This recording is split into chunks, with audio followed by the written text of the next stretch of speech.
میں اور میرے باپ ابو برزہ اسلم رضی اللہ عنہ کی خدمت میں حاضر ہوئی۔ ان سے میرے والد نے پوچھا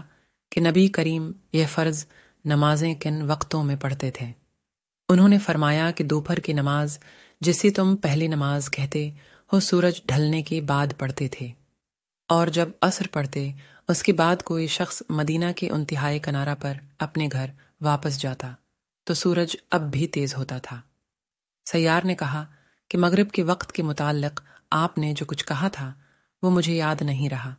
اور عشاء کی نماز جسے تم اتمہ کہتے ہو اس میں دیر کو پسند فرماتی تھی، اور اس سے پہلی سونے کو اور اس کے بعد بات چیت کرنے کو ناپسند فرماتی،